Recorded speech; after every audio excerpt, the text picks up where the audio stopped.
Kita langsung pada kitab At-Targhib At-Tarhibnya Imam Ibn Hajar Al-Asqalani. Bismillah. At-Tarhibu fi suknal madinati hatta al-mamat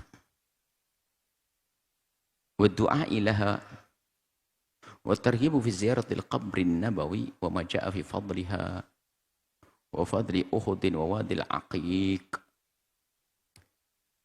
Imbuan untuk bisa tinggal di Madinah, sehingga banyak orang rindu untuk tinggal di Madinah karena ada kabar-kabar gembira dari Nabi.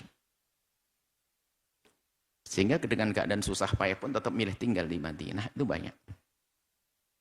Hatta al-mamat, sampai mati di sana. Wa du'a laha, dan untuk banyak memohon di tempat tersebut. Kemudian wa targhibu fi ziyaratil qabrin nabawi, dan juga himbauan untuk bisa ziarah kubur baginda Nabi sallallahu alaihi wasallam. Ziarah baginda. Wa ma jaa fi fadliha, dan keutamaan ziarah baginda.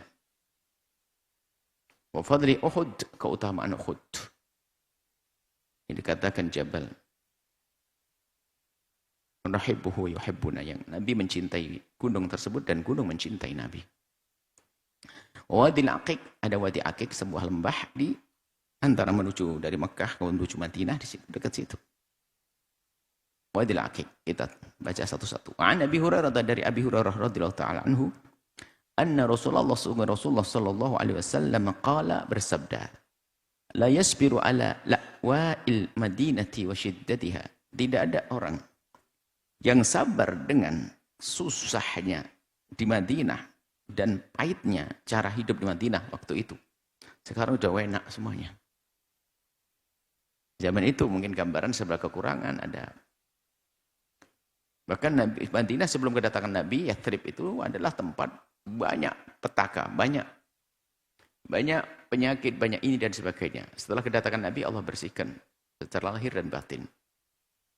Bahkan sampai dimuliakan oleh Allah, seperti Mekah adalah haram, ada haram tempat mulia, Madinah pun juga demikian.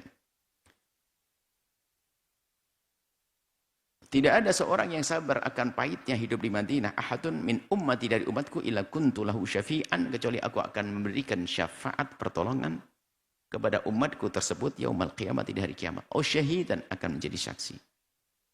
Masalah saksi ini adalah dimaknai adalah bersaksi baginda Nabi ada macam-macam penafsiran. Akan saksi kalau dia berdosa, Nabi akan memohonkan ampun.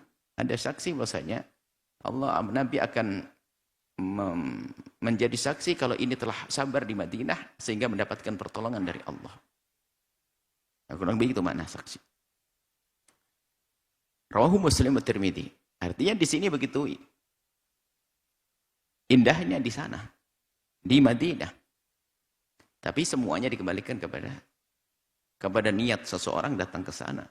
Banyak di sana orang celaka juga ada kok. Datang ke Madinah tidak dengan adab, tidak dengan akhlak. Sehingga ayo kalau datang ke Madinah, datanglah ke Madinah. Dengan beradab, dengan berakhlak, bukan saja Madinah yang haram Madinah saja. Di sana ada kubur baginda Nabi SAW.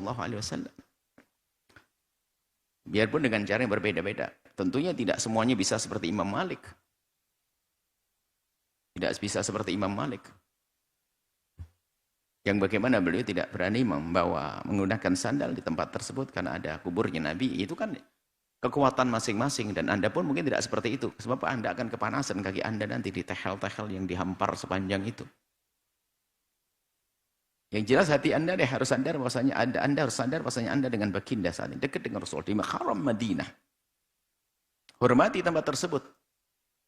Sedikitlah harus tambah adab kita. Beda gitu loh. Maksudnya kita merasakan tempat beda. Ini bukan asal tempat. Itu loh yang akan dapatkan kemuliaan. Wa an Sa'ad bin radhiyallahu ta'ala, dari Sayyidina Sa'ad radhiyallahu ta'ala anhu, anna Rasulullah, sesungguhnya Rasulullah sallallahu alaihi wasallam qala, bersabda, inni yuharrimu ma baina labaitil madinati. Aku telah muliakan atau jadikan tanah haram di antara tanah-tanah kampung Madinah. Kampung-kampung yang melipati kota Madinah. Jadi Madinah itu ada kampung-kampungnya. Itu dijadikan haram. Tentunya kalau Nabi mengatakan, "Harimu aku jadikan tanah haram," ya Allah yang menjadikannya. Sehingga ada haram Mekah, haram Madinah.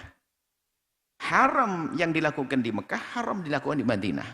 Tidak boleh mencabut pepohonan, tidak boleh bunuh binatang-binatang wahsy yang bukan binatang-binatang liar.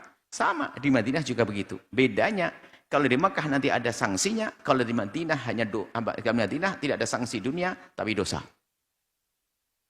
Itu bedanya. Di Madinah tidak diperkenankan, cuma nggak ada sanksi seperti di saat kita melakukan di haram Mekah. Ayyuqta idahuha, sehingga agar tidak dipotong pepohonannya, nggak boleh potong pohonan ke sana, kecuali pohonan yang dari seperti sayuran-sayuran kita tanam dan sebagainya, seperti keterangan waktu di haram Mekah persis, yang haram di sana haram di sini. Ayyuqtal sayduha, binatang buruannya nggak boleh diambil. Nggak boleh diambil. Baik, kemudian. Waqala, dan Nabi bersabda, Al-Madinatu khairun lahum. Lau kanu ya'lamuna. Sungguh Madinah adalah pilihan terbaik bagi mereka. Orang-orang yang tahu, kalau mereka tahu. Ini saya tidak akan mau tinggal di tempat lain. Maunya di Madinah, di Madinah. Wala yada'uha ahadun awas. Tidak ada satu orang pun yang meninggalkan Madinah. Raghbatan, karena dia, saya tidak senang Madinah. Na'udzubillah. Tidak ada orang yang meninggalkan Madinah, illa abdalallahu fiha man huwa khairun minhu. Kecuali Allah akan ganti dengan orang yang lebih bagus daripada dia. Kalaupun kita tidak bisa tinggal di sana, paling tidak kita ada kerinduan deh untuk bisa tinggal di sana. Dan tentunya kerinduan ini dengan akal dan dengan syariat dong, ada pertimbangan. Di rumah ada anak istri harus ngasih nafkah. Saya ingin tinggal di Madinah saja, dekat dengan Rasulullah. Lah ini sakit dia. Jadi ada pertimbangannya dong. Jangan main tentang perintah Nabi dilaksanakan. Nabi kan juga merintah ngasih nafkah anak istri kok. Jaga anak istri, kebutuhan istri dan seterusnya. Ini ada orang salah paham langsung pergi ke sana. Pakai sepeda barangkali. Nggak punya, pokoknya pengen jalan ke sana. Istri yang tidak dikasih nafkah, wah ini nggak benar. Baik, lanjutkan. Wala yathbutu ahadun ala la'waiha wa jahdiha, dan tidak ada satu orang pun yang tabah tetap atas petaka kesusahan yang ada di Madinah illa kuntu lahu syafi'an aw syahidan yaumal qiyamah, kecuali akan memberikan pertolongan padanya, atau aku akan menjadi saksi nanti bahwasanya dia telah mendapat ujian dan dia berhak untuk mendapatkan. Dia akan diampuni, diangkat derajatnya oleh Allah, diberi syafaat. Diampuni oleh Allah Subhanahu wa taala. Wa zada fi riwayat yang disebutkan dalam satu riwayat, la yuridu ahadun ahlal madinati bisu'in. Tidak ada satu orang pun yang menghendaki ketidakbaikan kepada ahli Madinah illa adzabahu Allahu finnar, kecuali Allah akan luluh. Azab itu kalau es meleleh, akan lelehkan finnari dobar rasos, seperti lelehnya timah yang dibakar. Timah dibakar kan meleleh seperti itu. Artinya dibakar, artinya sebuah dosa. Dan itu semua perlu penjelasan. Ahli Madinah yang kayak apa kan begitu. Kalau ahli Madinah yang memerangi Nabi kan dibunuh juga. Audhaubal milhi, seperti lelehnya garam fil ma'i, di air. Ada garam itu kan dari air semula. Kemudian terjadi satu pengkristal, pembekuan gitu, mengkristal begitu. Itu kalau kena air dia balik lagi ke air. Nah itu. Jadi maksudnya hukumannya kayak begitu. Makanya jangan kita zalim kepada ahli Madinah. Orang-orang baik ahli Madinah. Jadi indahnya Madinah, dari tanah Madinah yang menjadi mulia, sampai orang yang tinggal di dalamnya pun dimuliakan Allah, ternyata dijaga. Nggak boleh ada orang macam-macam dengan orang ahli Madinah. Dan seperti ini juga terbentuk satu budaya ya. Sehingga kalau kita amati sampai hari ini, budaya yang sebetulnya sepertinya sudah mengakar, biarpun pada akhirnya mulai bergeser, atau mulai terkikis halus. Jadi kalau orang Madinah itu memang tampak sampai hari ini lebih santun dan lebih lembut. Sampai hari ini. Jadi orang-orang Madinah secara umum orangnya, masyarakatnya lebih santun, lebih lembut. Cara bergaul, cara berintegrasi. Termasuk bahkan yang bekerja pun pada akhirnya kebawa kepada suasana lebih lembut. Gitu. Daripada kota-kota yang lain. Semoga kita nyampe Madinah nanti. Baik. Dan harus dijelaskan bahwasanya kalau menyebut keutamaan-keutamaan ini bagi orang yang pertama meyakini, yang kedua dia menjaga kehormatannya, bukan seenaknya di sana. Melakukan dosa dan bukan itu. Dia mengerti kemuliaan Madinah, kemudian dia menjaga kehormatan Madinah. Karena tahu Nabi menyebutkannya, maka yang menjadikan dia mulia karena di saat dia menyebut Madinah, ingat Rasulullah sambung dengan Nabi, itu menjadikan dia tersanjung dan mulia. Tapi kalau dia masuk Madinah tapi tidak menghargai Madinah, bahkan menodai Madinah, mengotori Madinah dengan perilaku-perilakunya, ya dia tidak mendapatkan apa-apa. Itu termasuk isaah, melakukan ketidakbaikan kepada ahli Madinah. Wa Umar radhiyallahu anhu, dari Sayyidina Umar radhiyallahu ta'ala anhu, qala, beliau berkata, qala as-si'ru bil Madinati. Harga melonjak. Harga barang naik. Ada juga harga barang naik pada zaman itu. Bukan hari ini toh. Harga barang naik. Fastaddal jahdu. Paceklik semakin parah. Faqala Rasulullah SAW bersabda, isbiru. Sabar ahli Madinah. Wa abshiru. Ada kabar gembiralah wahai ahli Madinah. Fa ini qad baharaktu ala sa'ikum. Aku telah memberkahi sa'mu wa muddikum, dan mud kalian. Artinya sa' di sana diberkahi, didoakan Nabi menjadi berkah. Mudnya didoakan Nabi menjadi berkah. Wa kulu, makanlah. Wa tafarraqu, jangan berpecah belah karena inilah ribut permusuhan. Wa inna ta'am wa tafarraqu kulu, jadi kulu makanlah Anda berjamaah. Biasa makan, akhirnya jangan makan sendiri yang tidak. Coba makan selagi dalam keadaan paceklik, itu lebih indah kalau makannya kita koordinir. Makan bersama, lebih irit. Dan memang cara makan ini, sebab dikatakan makanan satu orang bisa dipakai dua. Makanan dua bisa 3 orang. 4 orang bisa satu masuk, nggak kerasa, kenyang semuanya. Fa inna ta'amal wahid yakfil itsnain. Makanan satu orang bisa dimakan 2 orang. Jangan pelit, berbagi. Wa ta'amul itsnain yakfi tsalatsah, yakfi arba'ata. Makanan 2 orang bisa untuk 4 orang. Artinya tolong berbagi deh. Kalau kamu punya makanan jangan pelit, bagi aja orang. Wa ta'amul arba'ati yakfil khamsata. Makanan untuk 4 orang yakfil khamsata, cukup untuk 5 orang. Wa sittata, makanan untuk 6 orang. Ya wa yakfil khamsata wa sittata. Makanan 4 orang bisa untuk 5, bisa 6 orang. Coba, berkah. Wa innal barakata fil jama'ati, dan keberkahan dalam kebersamaan. Makan bareng berkah. Wa man sabara 'ala la'waiha, barang siapa sabar atas petaka Madinah, capeknya, susahnya hidup di Madinah, wa siddatiha, dan pahitnya, sempitnya, susahnya keadaan di Madinah, kuntu lahu syafi'an. Aku akan memberikan syafaat kepada orang tersebut. Wa syahidan, akan menjadi saksi bahwa dia telah sabar, dia tabah, sehingga dia akan diampuni, diangkat oleh Allah yaumal qiyamah, di hari kiamat. Wa man kharaja anha raghbatan, barang siapa meninggalkan kota Madinah anha raghbatan, dalam keadaan dia tidak senang, saya bosan Madinah, saya tidak senang Madinah. Oh, seram. Amma fiha, tidak senang dengan apa yang ada di Madinah. Di Madinah ada siapa? Ada Rasulullah, ada Masjid Nabawi. Enggak senang, abdalallahu bihi man huwa khairun minhu fiha. Allah akan ganti orang lebih bagus dari dia di tempat tersebut.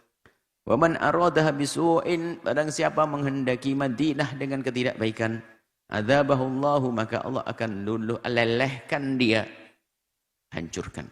Kama yadzubul milhu fil ma'i, seperti lelehnya cairnya garam di saat kena air.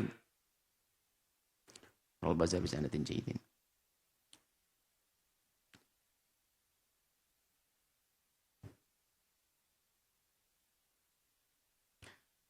Wa an Ibnu Umar, dari Sayyidina Abdullah bin Umar radhiyallahu taala anhuma qala, dari Sayyidina Abdullah, qala Rasulullah sallallahu alaihi wasallam bersabda, man istata'a, Barang siapa bisa ayyamuta bil Madinati untuk mati di Madinah, falyamut biha, hendaknya mati di sana. Mati enggak bisa ngatur kita. Ya minta mati yang terbaik. Wafat. Tiba-tiba umroh sekali meninggal di sana. Pas banget. Bolak-balik juga enggak meninggal di sana. Yang rumah di sana pun ternyata pas pergi ke Eropa meninggal di sana, pergi ke Jepang. Subhanallah, pilihan Allah. Jelaslah. Maka dari itu ya minta husnul khotimah saja. Allah beri yang terbaik untuk kita. Maksudnya ini berangan-angan, berencana, niat untuk bisa meninggal di sana.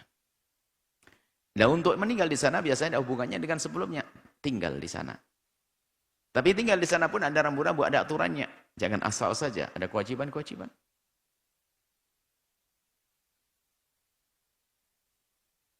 Kewajiban-kewajiban.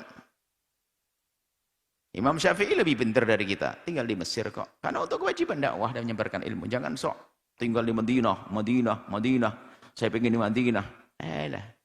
Ada ilmunya. Imam Syafi'i dari Madinah belajar Imam Malik pergi ke Irak pergi ke Mesir. Padahal bisa saja kalau di Madinah ditunggu oleh orang Madinah. Tapi ada pertimbangan lain. Dan ternyata ibadah ini tidak satu model. Sehingga perlu namanya apa? Membebaskan diri kita dari hawa nafsu di dalam beribadah. Sebab ibadah itu mengabdikan diri kepada Allah, bukan kita menjadi budak hawa nafsu kita. Fa ini asyfa'u liman yamutu biha. Aku akan berikan syafaat kepada orang yang mati di Madinah. Tentunya bukan asal mati atas dasar kerinduan tadi ini. Kenapa ingin mati di sana? Kan begitu. Kalau ada orang mati di sana ternyata bukan ada rindu, ya tidak mendapatkan itu semuanya. Rindu untuk bisa di sana.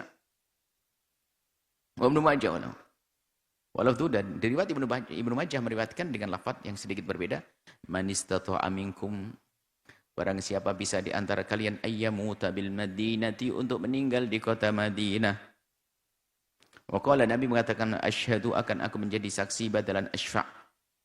Bukan menjadi memberi syafaat, akan jadi saksi bahwasanya orang ini melakukan kebaikan. Kalau Nabi menjadi saksi kebaikan, tentu artinya apa? Diterima oleh Allah, dikabul oleh Allah.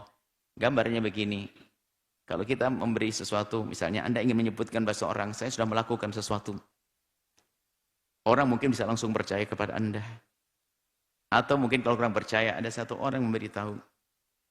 Kalau memberitahu ini orang baik, tentu dia akan percaya. Tapi kalau memberitahu orang sangat dipercaya, maka akan beres. Gitu loh kurang lebihnya. Nabi akan menjadi saksi. Maka kalau sudah Nabi menjadi saksi, artinya ya amalnya dikabul, amalnya diterima. Saksinya Nabi. Wa Ubadah bin Samit, dari Sayyidina Ubadah ibn Samit radhiyallahu ta'ala anhu, an Rasulullah, dari Rasulullah sallallahu alaihi wasallam. Qala, beliau bersabda, Allahumma ya Allah, man dzalama ahlal Madinah, siapapun yang berbuat zalim kepada ahli Madinah, wa akhafahum, dan nakutin mereka, neror mereka, fa akhifhu, bikin dia takut. Wa alaihi laknatullahi, maka dia terkutuk. Allah mengutuk ya malaikat, juga malaikat, wan nasi ajma'in. Karena di Madinah hendaknya aman, tentram, damai. Kotanya Nabi, kenapa orang bikin gaduh di sana? Maka ini peringatan juga bagi siapapun yang melaksanakan haji dan umrah, kalau sampai dia tingkatkan adabmu, akhlakmu. Tingkatkan adabmu, akhlakmu, dan di sana lebih mudah sebetulnya. Karena apa? Ada Nabi, ingat Rasulullah. Wa alaihi lanatullahi. La yukbalu minhu sarfun wal adl. Enggak diterima sedikit pun dari amalnya. Artinya memang kalau orang betul-betul seperti itu betul, kezaliman. Enggak diterima semuanya. Artinya apa? Sia-sia, hati-hati. Artinya begitu bahaya nikmat tersebut. Tapi orang nggak usah takut. Maksudnya apa? Gini kaidahnya. Kalau orang melakukan kebaikan di tempat yang dinyatakan baik, tentu kebaikannya akan sangat-sangat baik dan berlipat-lipat kebaikannya. Begitu juga jika kejahatan dilakukan di tempat baik, maka itu adalah double kejahatan. Kan begitu rumusnya.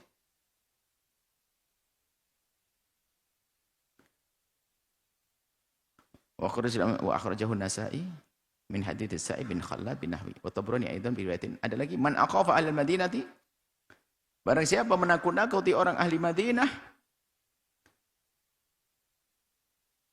akhafahullahu yaumal kiamat. Allah bikin takut di hari kiamat nanti.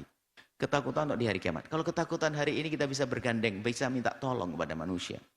Tapi kalau takut di hari kiamat, minta tolong ke siapa? Enggak ada lagi tempat untuk menolong. Adanya siksa setelah itu.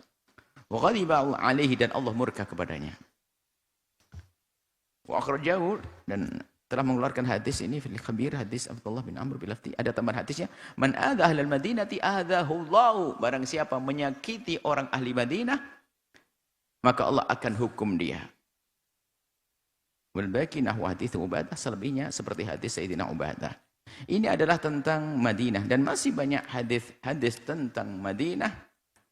Ini mungkin satu lagi sedikit tambahan ziarah baginda, atau pertemuan yang akan datang, karena ziarah baginda harus ada tambahan-tambahan penjelasan, karena di sana ada orang yang salah memahami, sehingga ada orang tiba-tiba tidak tahu bagaimana hatinya ada di mana, kok ngomong ziarah Nabi haram. Ini kan aneh sekali.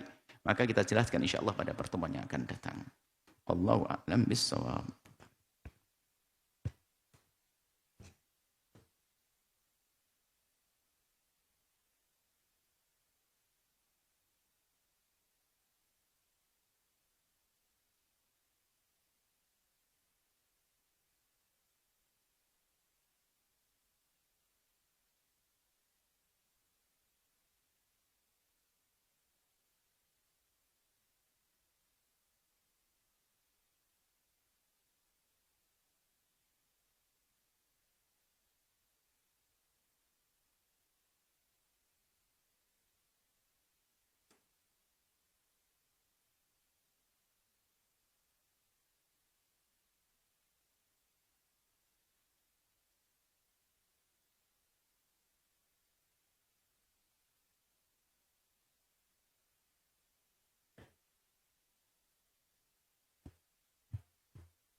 Masya Allah, syukran jazilan kami haturkan kepada guru kita tercinta Buya Yahya atas apa yang telah beliau sampaikan. Semoga dari apa yang telah beliau sampaikan dapat bermanfaat bagi kita semua dan dapat kita amalkan dalam kehidupan kita sehari-hari.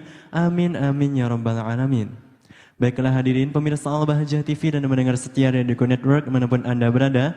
Selanjutnya kita memasuki segmen tanya jawab. Bagi Anda para pemirsa dan para pendengar yang ingin bertanya langsung kepada guru kita tercinta Buya Yahya, Anda dapat menghubungi kami di nomor interaktif 0898 0202 444. Kami ulangi lagi 0898 0202 444. Dan juga kami mempersilahkan kepada para hadirin jamaah baik dari jamaah laki-laki maupun dari jamaah perempuan yang ingin bertanya langsung kepada guru kita tercinta Buya Yahya dengan satu orang satu pertanyaan diawali dengan salam serta salawat.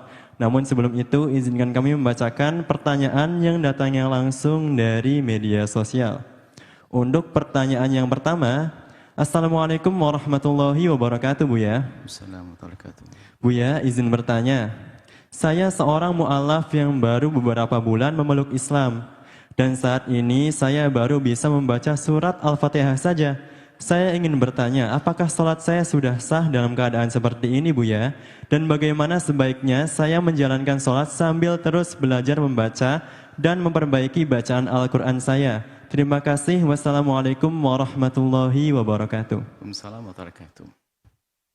Yang terpenting dahulu, yang paling utama dulu adalah Anda bersyukur Anda telah berasyhadu alla ilaha illallah wa asyhadu anna Muhammadar Rasulullah.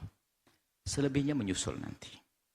Kesempurnaan sholat Anda menyusul. Yang penting syahadat dulu. Baru setelah itu menyusul, menghindari dari minuman keras, melakukan sholat, ini menyusul. Yang penting syahadat dulu Anda bersyukur. Baru setelah itu sholat. Anda perlu belajar sholat. Dan sholat itu mudah. Makanya kami sampaikan, sah sholat Anda semampu Anda kok.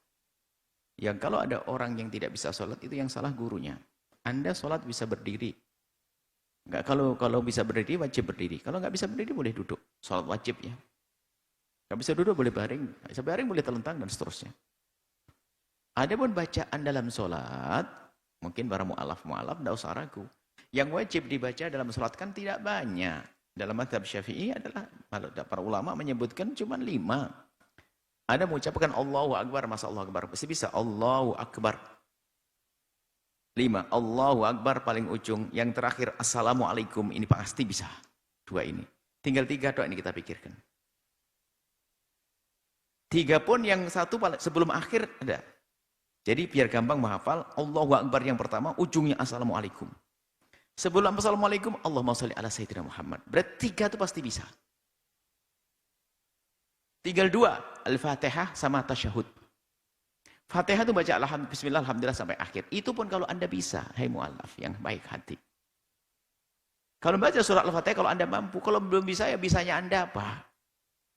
Bisanya la ilallah, ya la ilallah aja, zikir aja. Anda ya Allah Akbar, Allah.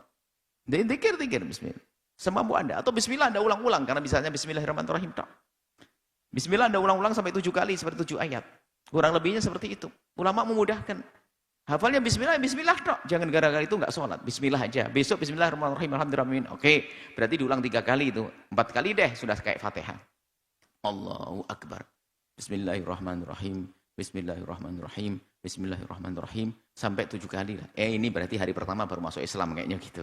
Besoknya sudah Bismillahirrahmanirrahim. Alhamdulillahirrahmanirrahim. Bismillahirrahmanirrahim. Alhamdulillah. Diulang-ulang sekiranya. Diulangnya sepanjang bacaan Fatihah. Kan enak. Sambil ngulang-ulang, wah tambah cepat hafal nanti. Hari ketiga, Bismillahirrahmanirrahim, Alhamdulillahirrahmanirrahim, Ar-Rahmanirrahim. Sudah tambah 3. Tinggal berarti 2 kali ngulang. Hari kelima, sudah. Karena diulang-ulangnya begitu. Bukan malah nggak sholat. Selesai. Baru setelah itu nggak ada bacaan lagi. Anda rukuk di subhanarabbil azim itu adalah sunnah, anjuran. Yang wajib dulu deh. Habis itu setelah itu Anda tasyahud. Tasyahud awal nggak punya bacaan, dia baca duduk aja. Tasyahud itu duduk yang kedua. Kalau sholat maghrib, hari kedua sholat duhur sama asar. Baru nanti yang harus duduk yang terakhir, tasyahud akhir, baca at-tahiyatul mubarakatuh, salatu thayyibatulillah. Assalamualaikum. Itu kalau Anda bisa. Nggak bisa ya semampu Anda. Baca apa saja, dzikir pun boleh apa saja. Setelah itu Allahumma sholli ala sayyidina Muhammad, selesai. Yang keempat tadi yang Anda sudah bisa, baru assalamualaikum, selesai. Jadi jangan sampai ada suatu ketika ada memang orang pengen masuk Islam, katanya Pak, saya bingung, takut saya tidak bisa sholat. Katanya sholatnya banyak kali, 5 kali. Enggak, nanti kalau sudah masuk Islam semampumu dulu. Nah bisanya sekali ya, daripada tidak masuk Islam kan rugi. Ya sekali dulu, pasti besok jadi 2 kali, 5 kali kok. Terang masuk dulu.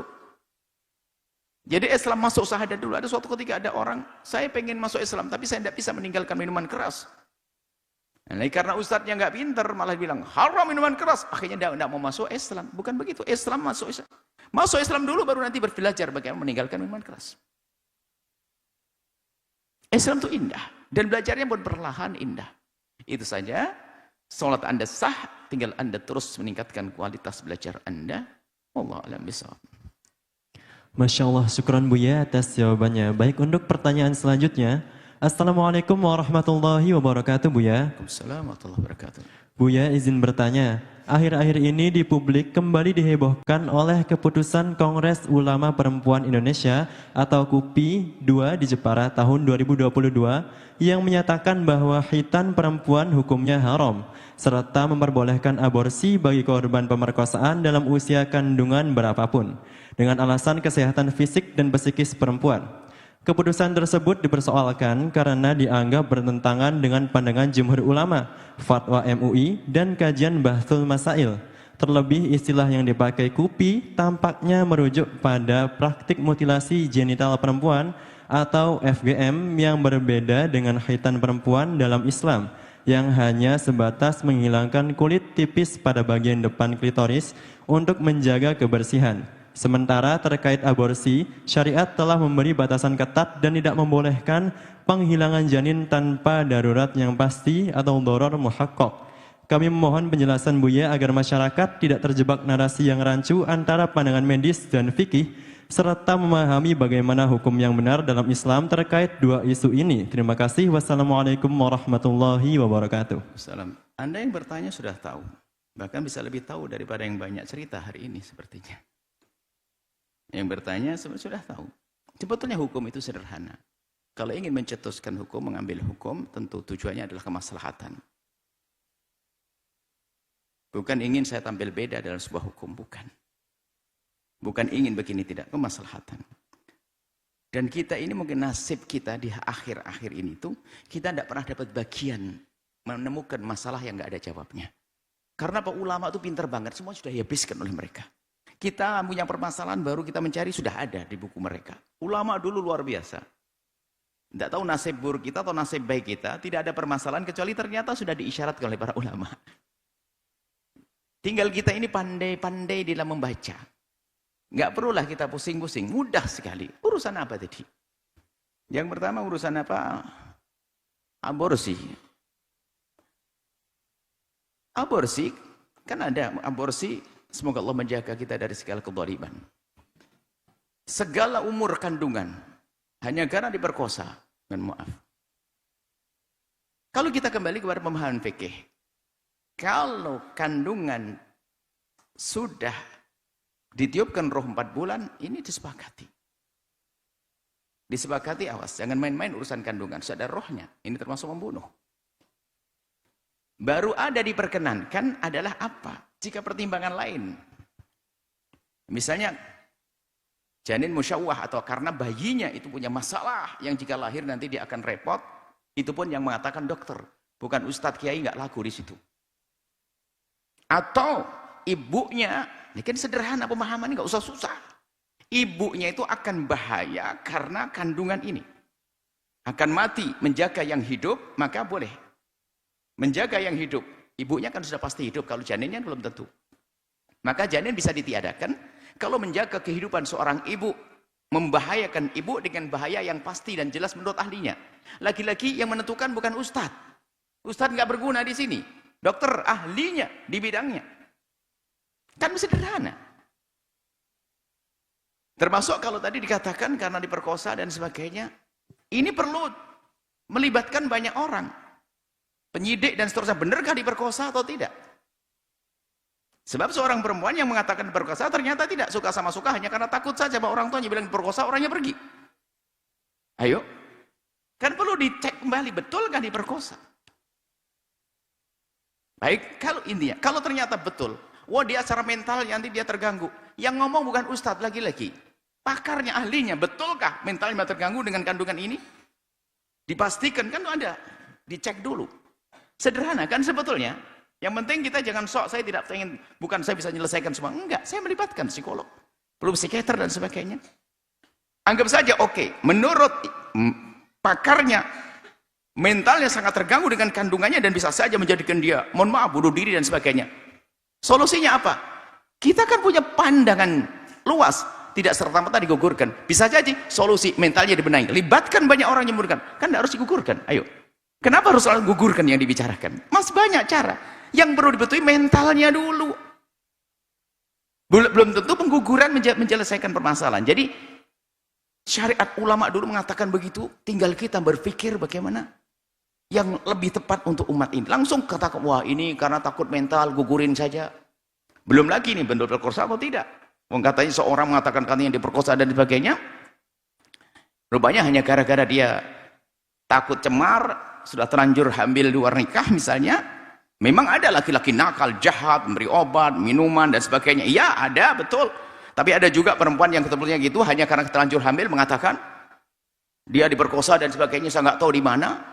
Loh, nanti kalau digugurkan ya begitu lagi kan, permasalahannya kan ini perlu dicek kembali tentang permasalahan yang ada pada orang tersebut. Untung aja tidak mengaku saya dihamili jin. Ini permasalahan. Kita hanya banyak permasalahan sebenarnya bisa diselesaikan. Tentunya apa? Jangan sok saya menyelesaikan sendiri. Libatkan psikolog. Oke. Apa kata psikolog? 1, 2, 3 dengan pemahaman mereka. Oh ini permasalahan begini berat dan sebagainya. Ini bisa saja menjadi gini. Karena ada ikatan antara ini dengan janin ini menghubungkan dengan dia. Bisa saja dilihat itu nanti. Jika sampai ahlinya mengatakan, wah ini bahaya banget, ya sudah, lain cerita. Tapi kalau hanya karena dia diperkosa langsung digugurkan, semua orang ngaku diperkosa, gugurin nanti. Jadi waspada. Apalagi dalam dunia fatwa. Fatwa ini harus waspada. Dilihat dari permasalahan-permasalahan yang akan timbul daripada fatwa ini. Sehingga fatwanya ulama dulu itu melihat dari sisi mana. Jangan-jangan fatwa ini dicetuskan begini menimbulkan permasalahan baru lagi. Sekarang ada enggak tidak ada perempuan mengaku diperkosa padahal tidak? Ada atau tidak? Ada juga. Mungkin karena dia merasa malu, aib, sah menutup aibnya. Kalau orang semacam itu diajak tobat kepada Allah, anaknya bisa dididik. Dan belum tentu loh ya orang yang diperkosa kemudian dia membenci janinnya, membenci yang memperkosa. Bisa saja dia mengerti, muncul umumah, jiwa keibuannya muncul, itu anakku. Ada darahku, bisa saja sembuh. Artinya, tidak serta-merta digugurkan. Melibatkan ahlinya. Jika urusannya kesehatan ibunya, dokter yang ngomong. Dan bukan dokter asal, dokter spesial di bidangnya. Bahkan mungkin 1, 2, 3. Bahkan nanti harus dokternya amin, jujur. Yang dia punya, bisa dipercaya, thikoh. Dia mengatakan, ini bahaya. Kalau dibiarkan, akan meninggal ibunya. Baru nanti diputuskan untuk menggugurkannya. Psikolog juga demikian. Bukan sekedar baru lulusan, dia bukan pengalaman panjang. Harus punya pengalaman untuk memutuskan ini bahaya. Baru kalau betul-betul membahayakan. Karena kalau permasalahan psikologi itu juga efek negatifnya tidak kalah beratnya dengan urusan fisik loh ya. Psikologi itu bahaya karena orang lain yang kena. Maka itu perlu. Dan itu pun tidak serta-merta kalau psikologi diobati dulu. Kalau fisik sama diobati dulu. Bisa tidak bertahan dengan fisiknya? Sehingga sampai dia melahirkan. Menurut ukuran medis, enggak bisa. Psikolog juga sama, bisa tidak diobati. Dilebatkan mungkin negara dengan biayanya, ditempatkan ustadz ikut andil, memberikan motivasi, semangat dan sebagainya. Gede, biarpun dia anak hasil perkosa bisa jadi kekasih Allah kok. Yang salah adalah yang memperkosa. Ibunya tidak salah kok. Dibesarkan hatinya bisa saja kok. Seperti itu. Jadi, perlu melibatkan banyak orang untuk sebuah kemaslahatan. Jadi tidak hanya sedikit fatwa, ini boleh, hanya ini, khawatir membahayakan. Sehingga nanti setiap orang membawa fatwa-fatwa yang hanya sepotong barangkali, padahal itu mungkin. Kami yakin kok, yang disebutkan tadi pasti ada jelentrehan penjelasan panjang lebar. Cuman mungkin kadang-kadang orang menyampaikan kan tidak sempat menyampaikan semuanya, hanya dipotong, boleh karena diperkosa. Ntar dulu dong. Benarkah ini diperkosa? Kemudian betulkah mental yang bermasalah? Atau bagaimana? Ini kan perlu dipertimbangkan dulu baru nanti diputuskan. Yang memutuskan adalah ustadz itu harus isti'anah, ngambil bantuan dari yang lain ahlinya. Jika kesehatan fisik, ahli fisik. Kesehatan mental, ahli mental, baru dia memutuskan, baru ustadz ngikuti pakarnya tersebut. Fas'alu ahla dzikri untuk la ta'lamun. Ulama nggak boleh sok nih, fatwa ini halal, ini boleh, ini harus, ini tidak boleh diaborsi, ini boleh diaborsi. Entar dulu, saat ente ini siapa ngomong boleh-boleh? Kan itu ada adab. Ahlinya dengar, pakarnya dengar. Nah, kita harus patuh. Biarpun semula katanya boleh menjadi tidak boleh. Loh, masuk hutan siapa yang larang? Masuk hutan boleh. Tak taunya ada putra syukur tani, jangan masuk kemarin dan 6 orang dimakan harimau. Loh, kan jadi nggak boleh, itu masuk, maksa. So, kan saya ustadz, kan tidak ada haramnya, bumi Allah bebas. Ini adalah kalak mubah, hutan siapa boleh masuk, mati ditelan harimau kau. Kan gitu. Jadi dengar ahlinya dong. Kurang lebih seperti itu, menghormati orang yang punya keahlian. Itu penting, bukan sekedar kita cimpung orang ulama ustadz, tidak cukup. Kita libatkan orang lain. Betulkah? Kurang lebih seperti itu. Adapun masalah khitan juga sama. Khitan sudah sama. Kalau ada bahasa khitan tentunya jangan merendahkan ulama terdahulu. Ulama dahulu mengatakan ada, bahkan dalam perempuan kewajiban sunnah. Sunnat perempuan. Itu pun ada penjelasannya. Nah kemudian sunat atau khitan yang ada di dalam Islam ini, ada modelnya. Ada petunjuknya. Kemudian ada khitan juga menurut Mesir kuno, Afrika, dan sebagainya. Ini ada bentuknya. Kalau khitan yang ada di dalam Islam, itu disembunyikan, hukumnya yang mengatakan boleh ditonjolkan, contohnya adalah yang ada di Mesir kuno sama Afrika, yaitu salah, dolim kita. Yang betul-betul. Dan Islam melarang. Dari dulu ulama mengatakan istiqsal itu, menghabiskan klitoris itu sampai menjadikan hal yang membahayakan, itu tidak diperkenankan dalam Islam. Dan itu yang terjadi khitan-khitan dulu. Kedoliman kepada wanita zaman dulu itu ada. Yang jadi masalah ini tidak jujur. Khitan yang nggak boleh di dalam Islam itu dimasukkan kepada bentuk khitan yang ulama menyerunya. Fitnah kan? Lah model fitnah itu hari ini bisa enggak? Sementara hadis Nabi, biarpun ulama mempermasalahkan tentang hadis ikhfidi, sabu asyimmi wala tunhiki, ada hadis Nabi, perempuan kalau pakai khitan adalah asyimmi, itu adalah hanya digores. Wala tunhiki, bahkan ada larangannya, jangan sampai kau istiqsal, jangan sampai dimutilasi. Loh, bahkan dilarang mutilasi. Ayo mau apa? Tidak perlu kita bahas ruwet panjang lebar, sudah jelas. Kemudian setelah itu, untuk bisa mengkhitan dengan cara yang benar, hanya yang sifatnya tahfidz itu meringankan, itu set, harus ahlinya. Kalau tidak ahlinya ya jangan, nggak ada ya jangan khitan, selesai. Jangan sampai orang nggak ngerti langsung itu khitan, itu yang salah tukang khitannya. Harus ada digores sedikit set, seperti itu. Biarpun pada akhirnya kalau tidak mengkhitan, madhab lain seperti madhab Malik mengatakan khitan tidak sebuah kewajiban. Ya jadi penghargaan kepada pendapat ulama, nggak usah sok bangun ini. Jangan menfitnah ulama muslimin. Kalaupun ada itu kesalahan ulama muslimin dalam memahami ulama. Sementara dalam hadis Nabi itu ada watun hiki, jangan kau mutilasi, jangan kau habiskan, istiqsal jangan, itu kan dilarang. Cuman kadang-kadang pembahasan itu seolah Islam itu merendahkan perempuan dengan khitannya. Lihat, perempuan ini akan menjadi terdolimi gara-gara khitan ini, lihat. Sementara yang diambilkan contoh bukan dari Islam, Mesir kuno dulu, Afrika dulu, berita-berita tentang khitan pada zaman dulu, ini ditempelkan dalam Islam, fitnah lagi ke Islam. Islam tidak begitu, hanya digores wilayah tertentu sedikit. Kalau nggak bisa jangan melakukan. Kalau bukan ahlinya jangan, tidak mengerti jangan. Anda dolim pada perempuan. Lalu tidak khitan, ya sudah pendapat mengatakan tidak khitan nggak apa-apa. Akhirnya oke lah, nggak khitan nggak apa-apa. Tapi jangan merendahkan para ulama, apalagi dengan fitnah. Contoh di luar Islam dimasukkan ke Islam, itu fitnah. Tidak begitu. Hadisnya ulama mengatakan hadis sahih. Tapi ada mengatakan hadis sahih itu. Masalah ringankan itu, wala tunhiki, jangan sampai kau tunhiki itu inhak itu jangan sampai kau ambil habis-habisan. Hanya sedikit saja. Kurang lebih seperti itu. Dan ternyata isyarat-isyarat dari Nabi juga sangat jelas. Tinggal kita paham atau tidak paham. Kalau ada orang salah paham, ya sudah. Biarpun pada akhirnya nanti berarti, oke, caranya adalah hanya sekedar gitu, kemudian dituntut oleh orang yang mengerti. Lah kalau yang memotong, yang mengkhitan tidak ahlinya, ya jangan dong. Itu kan membahayakan. Tidak perlu khitan. Sama laki-laki pun juga demikian. Kalau di tempat itu nggak ada tukang khitan, membahayakan, jangan. Atau mohon maaf ini, ada orang masuk Islam umur 60, punya sakit gula lagi. Waduh, ini ustadznya ustadz lang harus hitan. Wah ini kebayang, kalau luka kan bisa Akhirnya dia guyonannya gitu. Ya sudah, saya mau masuk Islam murtad. Awas murtad pegang leher. Akhirnya ngomong Islam susah. Aku mau masuk Islam dipotong ikuku, itu aku mau keluar Islam potong leherku kan gitu. Akhirnya Islam jadi kaku karena kebodohan Ustaz. Mohon maaf. Kalau memang sakit, gula dan sebagainya, nggak usah dihitan. Biarkan begitu sudah. Mata Malik mengharuskan. Indahnya memahami ulama. Makanya jangan biasa merendahkan gaya pemikiran ulama karena penafsiran kita yang salah. Atau penafsiran seseorang yang salah.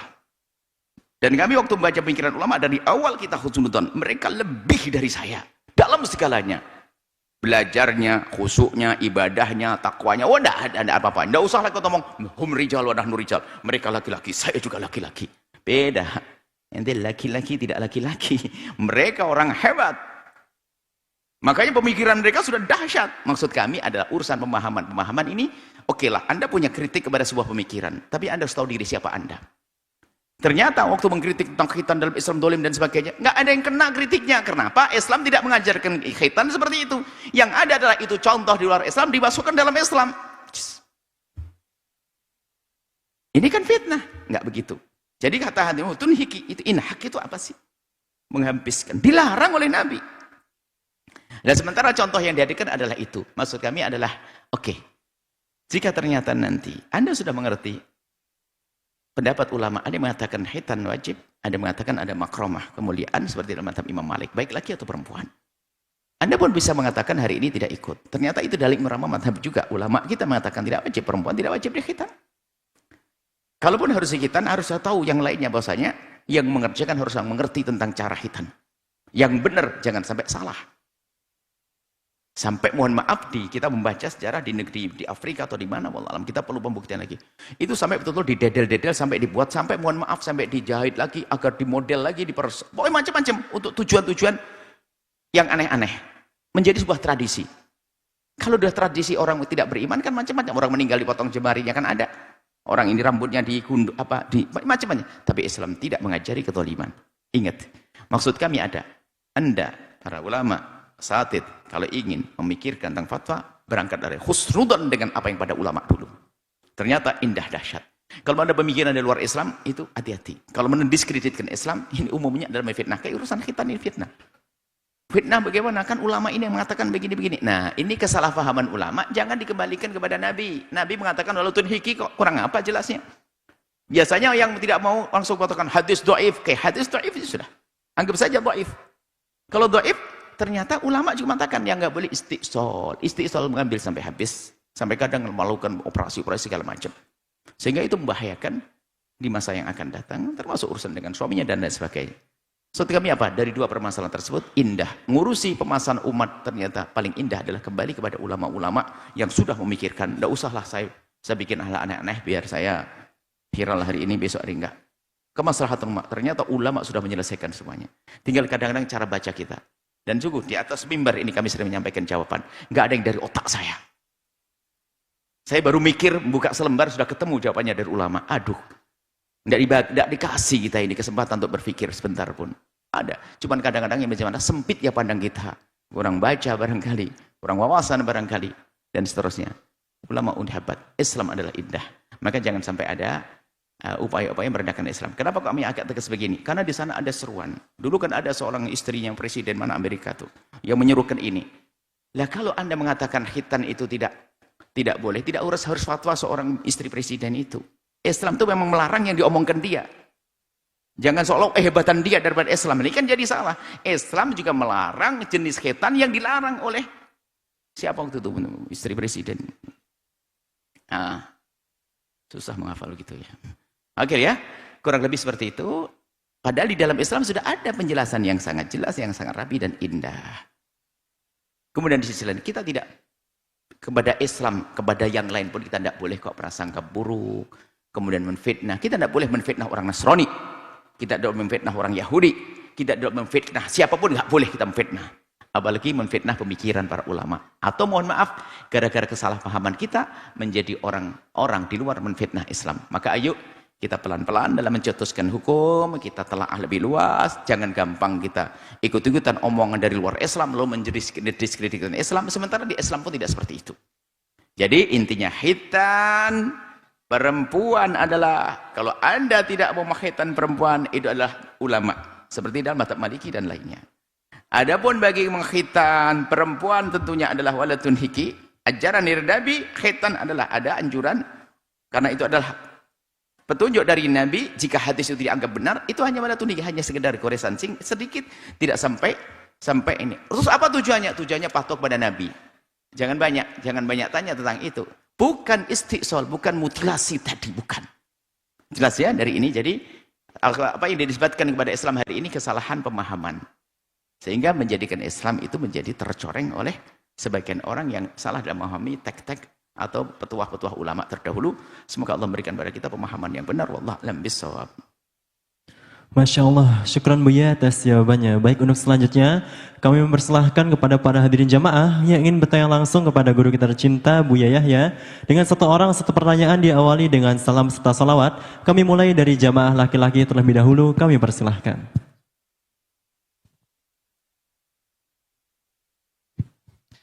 Assalamualaikum warahmatullahi wabarakatuh.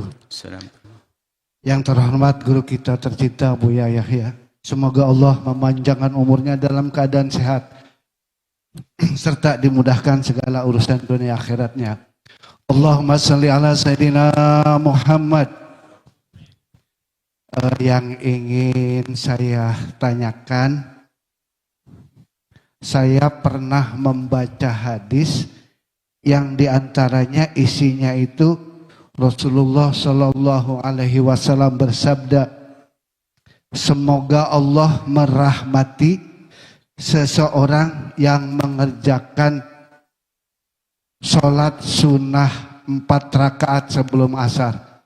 Intinya dalam 4 rakaat itu apakah kedua-duanya sunnah qobliyah atau salah satu diantaranya tahiyatul masjid. Kemudian sunnahnya itu apakah sunnah muakkad atau sunnah biasa. Itu saja yang ingin saya pertanyakan. Syukron jazilan atas penjelasannya. Wassalamualaikum warahmatullahi wabarakatuh. Waalaikumsalam warahmatullahi wabarakatuh. Banyak himbauan-himbauan dari baginda Nabi tentang sholat-sholat. Dari himbauan-himbauan yang banyak itu, para ulama akhirnya menyimpulkan. Ada himbauan yang dihimbau dengan himbauan yang luar biasa. Ditandai dari banyak riwayat yang menceritakan tentang himbauan tersebut. Atau Nabi di saat menghimbau dengan permintaan yang lebih khusus. Ataupun kemudian setelah itu Nabi juga melaziminya. Maka akan menjadi satu contoh sunnah. Namanya sunnah muakkadah yang dikukuhkan himbauannya. Ada sunnah. Biarpun sunnah yang lainnya tidak harus kita remehkan kan. Sehingga duhur berapa? 2, ada yang mengatakan 4. 4 pertama, 4 kedua 8. Setelah itu ba'diyah maghrib, kemudian qobliyah subuh. Lah asar ini bagaimana? Ada yang mengatakan asar adalah sunnah qobliyah asar. Sehingga, bagi yang mengatakan, nanti ada jumlahnya yang dikukuhkan ada berapa? Ada 10. Asar atau tidak? Sebagian ada yang mengatakan asar ini adalah tidak termasuk yang dikukuhkan.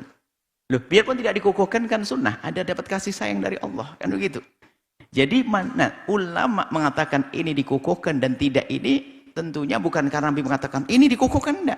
Di antaranya adalah riwayat yang banyak, atau riwayat banyak menyebut tentang kesunahan itu, Nabi sering menyebut itu, atau Nabi melaziminya menjadi dikukuhkan dalam mazhab kita. Kemudian setelah itu caranya sudah bisa jadi.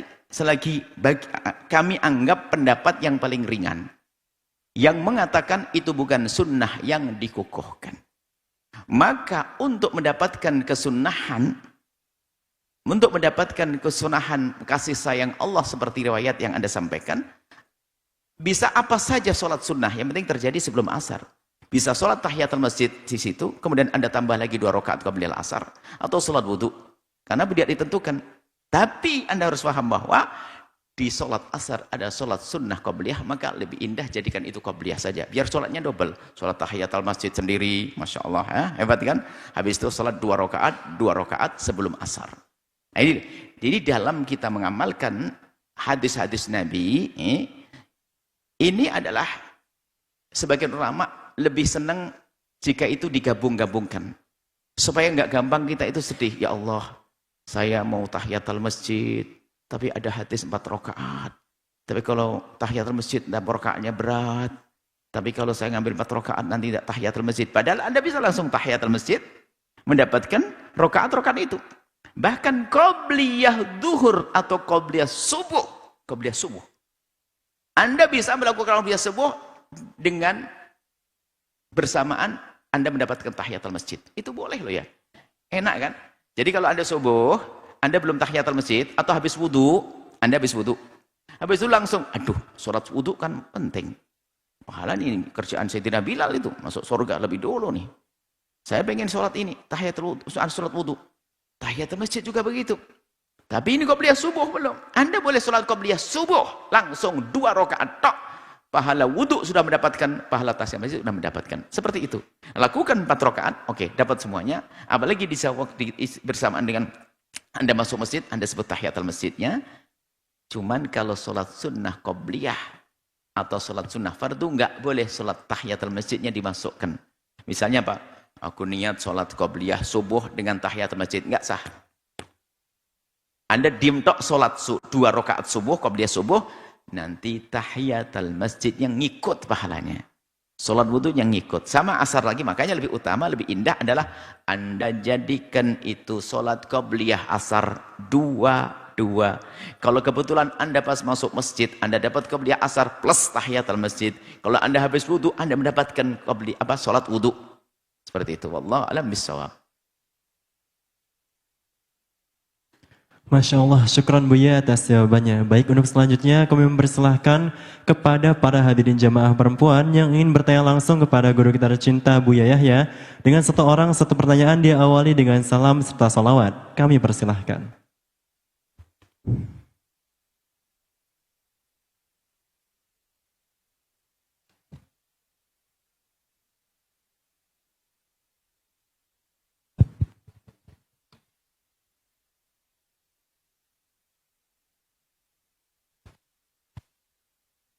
Assalamualaikum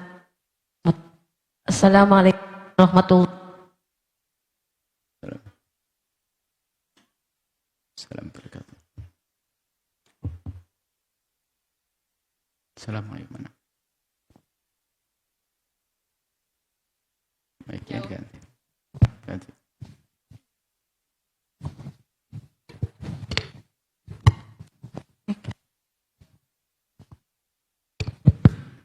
Cek. Assalamualaikum warahmatullahi wabarakatuh. Assalamualaikum. Allahumma sholli ala Sayyidina Muhammad. Allahumma sholli ala Sayyidina.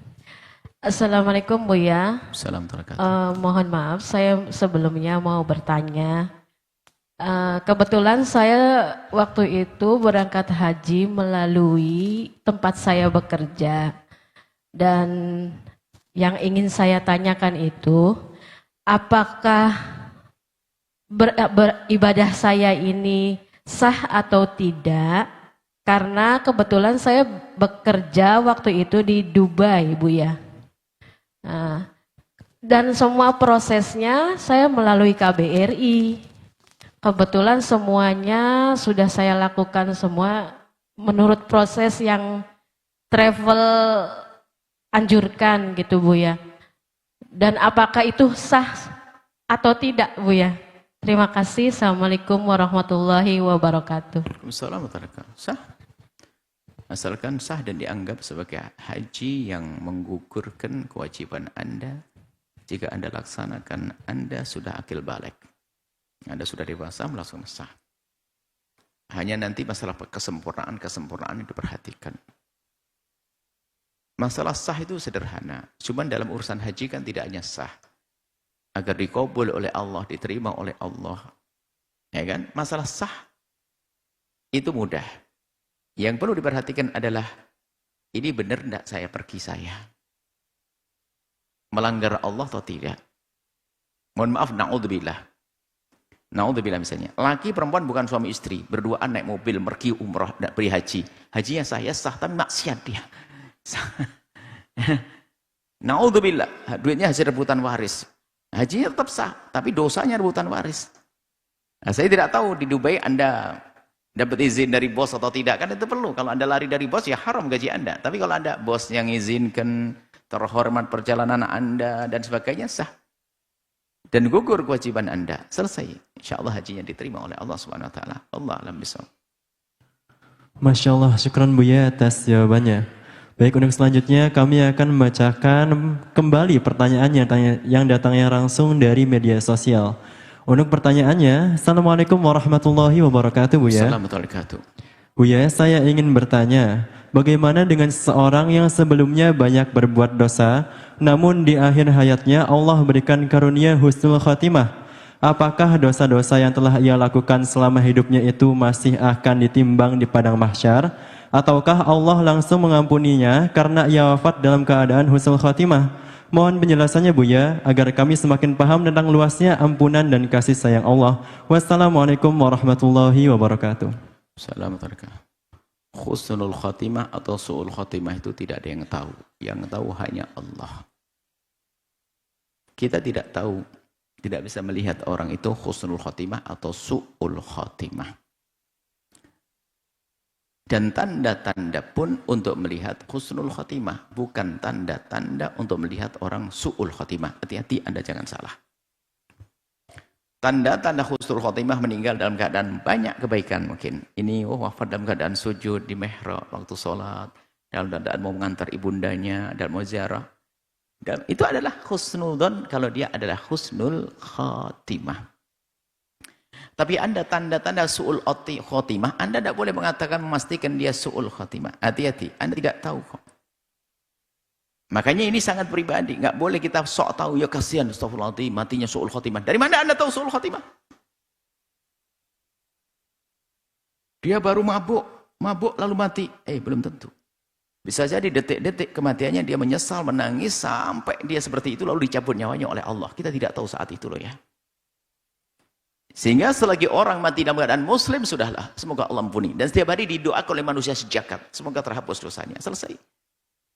Hanya kemudian yang ketiga, takutlah kalau kita mati su'ul khatimah. Na'udzubillah. Mati dalam keadaan iman dicabut. Makanya jangan main-main urusan agama. Jadi yang kedua tadi, jangan Anda gampang menilai orang mukanya hitam su'ul khatimah. Oh tidak. Dia ada serangan apa dari jantung dan sebagainya. Sehingga mukanya menjadi... Kalau ngelihat orang mukanya cerdas, jernih, senyum, bolehlah kita husnul khatimah. Tapi di saat melihat sesuatu yang tidak, matanya kebuka, muka begini, awas. Orang meninggal dunia itu sakaratul maut itu begitu, memang berat. Jangan sekali-kali Anda prasangka buruk kepada orang meninggal dunia. Baik saat mati atau setelah meninggal dunia. Bahkan setelah meninggal dunia bukan sekedar prasangka buruk, menyakiti tetangganya. Mohon maaf, ada orang masuk ketabrak kereta api. Dari mana kita memastikan dia su'ul khatimah? Oh, dia mau kereta api, mau sholat Jumat kok dia. Dia menyeberang kereta api mau jemput ibunya yang sakit kok. Dia menyeberang kereta api mau membantu orang kok. Mati. Loh, apakah kita katakan su'ul khatimah? Tidak. Tapi kok kayak kereta api? Tidak, dia mati mulia kok. Sudah begitu langsung kita bilang besok rohnya gentayangan. Ini kan gara-gara banyak nonton sinetron. Mana roh gentayangan? Kalau dia orang baik selesai. Tidak. Ingat. Husnul khatimah, oke. Kita mengatakan, menduga. Husnul dan orang husnul khatimah, oke. Tapi kalau dikatakan su'ul khatimah, tidak. Kita tidak tahu, bisa jadi dosanya habis di saat sakaratul maut. Yang sakit itu. Innalil mauti la sakarat. Oh. Merasakan sakit. Bahkan mungkin teriak. Lihat komentar video. Astagfirullahaladzim, ini kebiasaannya waktu hidup, makanya meninggal begini. Astagfirullahaladzim. Padahal dia ingin dihapus oleh Allah sebelum dicabut nyawanya, dihapuskan dosanya agar tidak disiksa di alam barzah. Sehingga dia merasakan kesakitan waktu sakaratul maut. Ada orang tidur mati kok. Ngobrol sama suaminya atau istrinya tiba-tiba nggak bisa diajak ngomong. Ada. Ingat, urusan su'ul khatimah, Anda jangan biasa menuduh atau menghukumi orang su'ul khatimah. Anda tidak tahu proses sakaratul maut. Sakaratul maut adalah insyaallah saat pribadi antara dia dengan Allah. Dia dengan malaikat pencabut nyawa. Dia bisa saja. Semuanya aku rasakan sakit. Nabi bisa mengatakan innalil mauti la sakarat, la ilaha illallah. Nabi menemukan sakaratul maut. Dan sakaratul maut itu kan sebelum mati. Dan ada kan janji Nabi, semua sakit yang dirasakan seorang hamba selagi nyawa masih di kandung badan, kalau itu orang beriman akan ada menjadi 3. Kalau bukan pengampunan dosa, pengangkatan derajat. Kan begitu? Atau pahala yang akan Allah berikan nanti di akhirat. Sehingga kalau orang meninggalnya sakit bukan berarti dia langsung hendak. Bisa jadi itu Allah akan angkat derajatnya. Karena Allah sayang kepada hamba tersebut tapi kok jarang ibadah. Sehingga dikasih sakit waktu mau meninggal. Selesai ya. Kami takut orang dikit su'ul khotimah, su'ul khotimah, su'ul khotimah. La ilaha illallah. Nah, kalau ulama menyebutkan kalau orang kebiasaannya begini nanti bisa mati su'ul khotimah. Itu kan mewanti-wanti, memberi warning, peringatan agar kamu tidak melakukan itu. Bisa jadi setelah dia mau meninggal tobat kan bisa. Jangan melakukan sesuatu yang menjadikan sebab su'ul khotimah. Kan ada disebutkan sebab-sebab mati su'ul khotimah. Itu saja. Jangan mundur orang lain. Kemudian yang kedua, yang ketiga tadi apa? Waspadalah. Kita bisa mati sewaktu-waktu. Jangan sampai kita meninggal dalam keadaan dihinakan oleh Allah. Su'ul khotimah. Kalau betul husnul khotimah, bisa jadi betul pertanyaannya. Bisa jadi saat husnul khotimah itu habis dosanya sehingga tidak akan disiksa di alam barzah. Bisa jadi Allah ngampuni dia. Karena di saat menjelang ajalnya dia istighfar diampuni. Nah kalau belum diampuni di dunia dia akan ditagih di alam barzah. Belum tuntas, lanjutkan di akhirat. Kan begitu semuanya. Dan Allah Maha Adil, jangan khawatir deh. Nggak akan ada lebih. Siksanya kelebihan, nggak ada. Yang ada pengampunan Allah. Dan Allah Maha Kasih, bisa saja betul pertanyaannya. Bisa saja diampuni waktu berada di dunia sebelum dicabut nyawanya. Sehingga di alam barzah tidak menemukan siksa itu. Wallah alam bisawab. Masya Allah, syukran Buya atas jawabannya. Baik, untuk selanjutnya telah masuk satu penelpon. Mari kita sapa terlebih dahulu. Assalamualaikum. Waalaikumsalam. Baik Bapak, dengan siapa dan dari mana? Saya Jamiluddin dari Kota Bogor. Salawatnya terlebih dahulu Bapak. Allahumma sholli ala sayyidina Muhammad wa ala ali sayyidina Muhammad. Baik Bapak, bisa bertanya langsung kepada guru kita tercinta Buya Yahya. Assalamualaikum warahmatullahi wabarakatuh, Buya. Assalamualaikum warahmatullahi wabarakatuh. Semoga Buya dan keluarga senantiasa diberikan kesehatan dan keberkahan. Amin. Buya, saya izin bertanya. Saya seorang santri Suara apa? yang masih kebingungan. Suara apa? Terputus. Saya seorang santri Oh, santri. dari sebuah asrama di mana saya masih kebingungan. Sebuah apa? Dari sebuah apa tadi? Dari Mic-nya? sebuah lembaga asrama. Lembaga Baik, satu-satu. Lembaga Quran. Mic-nya yang stabil supaya tidak pindah-pindah. Baik. Terus? yang di mana saya masih merasa kebingungan untuk memilih pilihan ke depannya, yang di mana guru dan orang tua berbeda pendapat. Yang saya ingin tanyakan, bagaimana cara kita menyikapi keduanya dan untuk memilih suatu keputusan dari kedua pihak tersebut. Begitu Bu ya.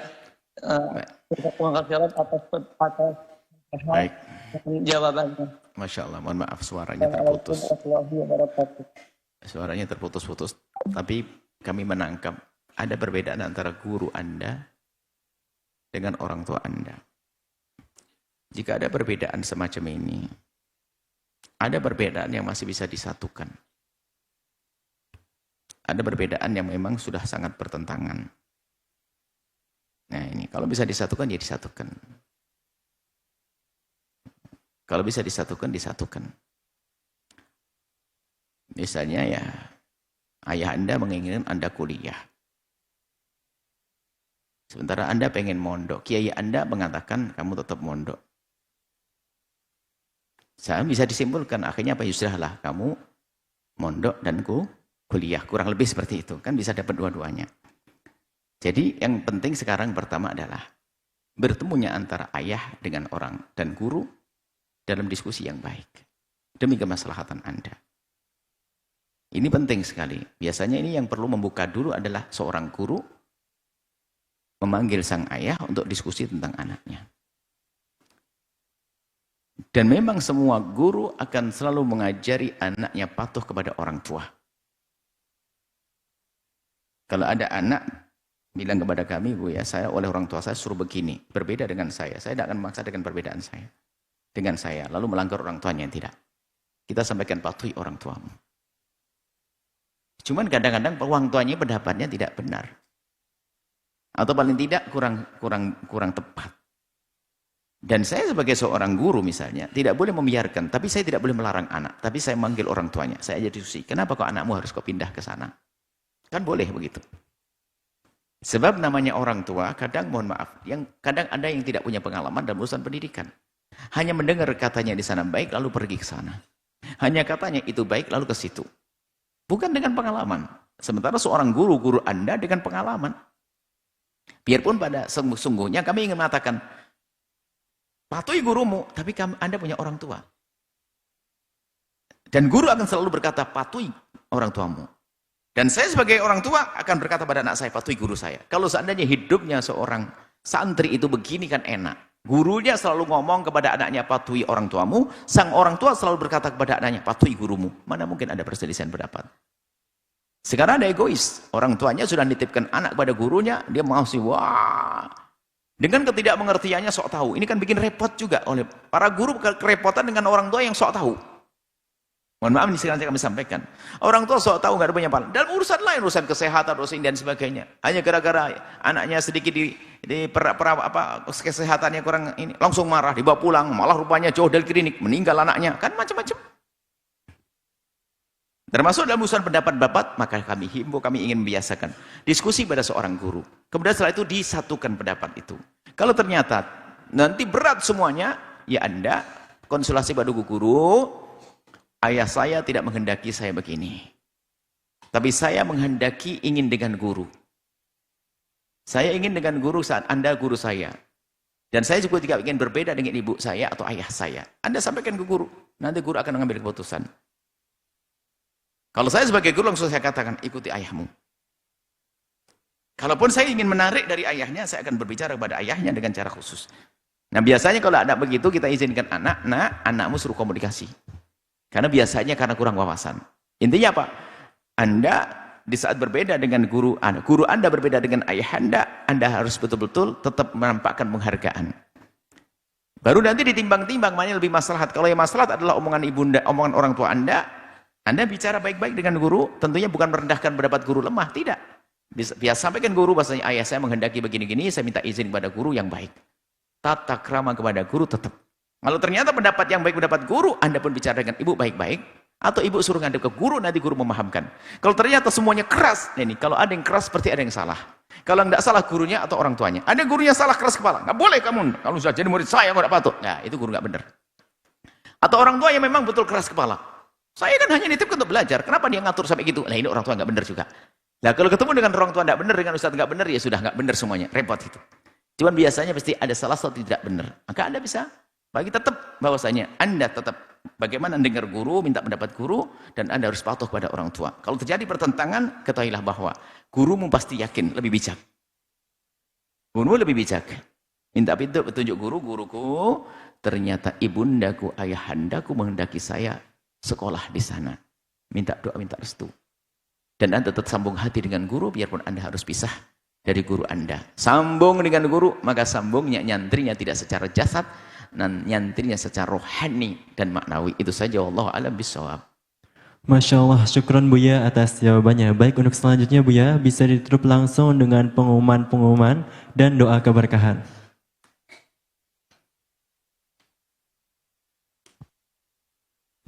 Pendaftaran santri tahfidz dan tafakuh. Jadi kita ada pendidikan formal SD, SMP, SMA. Ada juga pendidikan tafakuh, tahfidzul Quran dan tafakuh fiddin untuk mencetak ulama dan ustadz. Maka pastikan Anda ikut andil di dalam program kemuliaan ini. Antara Anda merawat para penuntut ilmu ini, atau Anda memasukkan putra-putri Anda, atau cucu Anda, atau cicit-cicit Anda. Pastikan pilihan. Kalau ternyata Anda tidak bisa memasukkan anak-anak Anda akan punya kawan, punya sahabat, anak sahabat Anda, anak saudara Anda. Maksud kami, Anda jangan diam mendengar informasi begini. Pastikan Anda akan berusaha untuk menyampaikan pesan ini kepada siapapun yang punya anak, agar anaknya masuk ke tempat ini. Kalau sudah anaknya bergabung ke tempat ini, Anda beruntung. Bukan anak Anda, tapi Anda tetap mendapatkan pahalanya. Tahfidz untuk anak kecil umur 10 sampai 13 tahun. Langsung ya. At-Tafakuh 14 sampai 12. Pendaftaran 22 Safar sampai 10 Jumadil Ula atau 10 November. Sampai 10 November ini. Untuk informasi sekaligus daftarnya bisa menghubungi admin Tahfidz 0821 1577 9231 atau PSP Tafakuh 0853 3332 2701. Maulid Al-Bahjah Jamblang hari ini kita langsung menuju Jamblang. Silakan yang ada waktu kita langsung menuju ke Jamblang. Ada maulid di sana. Bismillah karena Allah. Jamblang Kesugengan Kidul insyaallah. Kita langsung meluncur ke sana. Infak Center Al-Bahjah, ayo bergabunglah dengan Infak Center. Jangan ketinggalan. Agar hati Anda sambung untuk menyiapkan diri Anda di saat sukses nanti. Sehingga Anda tidak akan hilang dengan kesuksesan Anda. Ini cukup Anda sebulan Rp1.000, Rp100. Yang penting Anda sambung deh. Langsung tulis dan hafal nomor rekening ini. 7200 4292 Yayasan Al-Bahjah. 7200 4292. Kode bank 451 atau melalui website lasalbahjah.org. Informasi konfirmasi 0853 1122 2225. Mari kita tutupkan doa. Bismillahirrahmanirrahim. Alhamdulillahirrahmanirrahim. Allahumma salli ala habibina sayyidina Muhammad wa ali sayyidina Muhammad. Ya Allah ya Rahman ya Rahim, pandang kami dengan kasih sayang dan cinta darimu ya Allah. Wahai dari Maha Kasih, Engkau Maha tahu tentang keadaan kami ya Allah. Ampuni kami, orang tua kami, guru-guru kami, dan siapapun yang bersama kami. Khususnya yang telah mendahului kami ya Allah. Anak-anak kami, jaga mereka. Jadikan mereka anak-anak ahli surga. Berikan segala kebaikan di dunia hingga kelak di akhirat. Kami mohon wujudkan keindahan dalam rumah tangga kami. Suami istri yang saling mencintai karenamu ya Allah. Kami mohon wahai Dan yang Maha Kasih, ampuni kami semua ya Allah. Jadikan kami juru damai di negeri ini ya Allah. Jauhkan kami dari membuat perceksokan, perselisihan baik dengan perilaku kami atau lisan kami ya Allah. Kami mohon ya Allah, ya Allah, ya Allah. Dan kami mohon ya Allah, yang sempit rezeki lapangkan dengan rezeki yang halal penuh berkah. Yang sakit sembuhkan, yang punya hutang mudahkan kami dalam bayar hutang-hutang kami. Dan kami mohon ya Allah, berikan kepada kami keistiqomahan dalam kebaikan ya Allah. Kebaikan, jauhkan kami dari segala dosa ya Allah. Jaga mata kami dari melihat yang haram. Jaga telinga kami dari mendengar yang haram. Jaga lisan kami dari berucap yang haram. Jaga syahwat kami ya Allah dari yang haram. Buka pintu halal untuk kami ya Allah. Buka pintu halal untuk kami ya Allah. Buka pintu halal untuk kami. Dan kami mohon ya Allah ya Rahman ya Rahim, berikan kepada kami umur panjang dalam ketaatan serta sehat walafiat. Berikan kepada kami semua husnul khotimah, mati dalam keadaan iman. Dan kami mohon ya Allah, jadikanlah ucapan kami di akhir hayat kami kelak. Saat Engkau hendak mencabut nyawa kami ingin saat itu ya Allah, hati dan lidah kami mampu mengucapkan kalimat agung dan mulia la ilaha illallah sayyidina Muhammad Rasulullah, la ilaha illallah sayyidina Muhammad Rasulullah, la ilaha illallah sayyidina Muhammad Rasulullah sallallahu alaihi wasallam. Rabbana atina fid dunya hasanah wa fil akhirati hasanah wa qina adzabannar. Wa sallallahu ala sayyidina Muhammadin wa alihi wasallam. Walhamdulillahirabbil alamin. Al-Fatihah.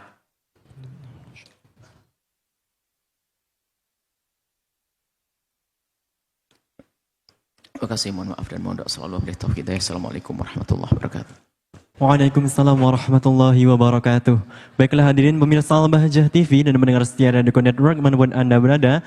Demikianlah perjumpaan kita pada majelis ilmu yang mulia kali ini. Dan tetaplah istiqomah dalam mengikuti program-program kemuliaan lainnya, yaitu dalam program kajian Kitab Al-Hikam yang rutin diselenggarakan setiap Senin malam Selasa bertempat di Masjid Raya At-Taqwa Cirebon. Live di Al-Bahjah TV, damai dan menyejukkan, serta Radio Network Inspirasi Spirit Hati, tentunya bersama guru kita tercinta Buya Yahya. Dan akhirnya saya Muhammad Rafa beserta kru yang bertugas mengucapkan syukron jazilan atas segala perhatian Anda. Mohon maaf dan mohon doa selalu. Mari kita tutup majelis ilmu yang mulia kali ini dengan pembacaan doa kafaratul majelis. Subhanakallahumma wa bihamdika asyhadu an la ilaha illa anta astaghfiruka wa atubu ilaik. Assalamualaikum warahmatullahi wabarakatuh.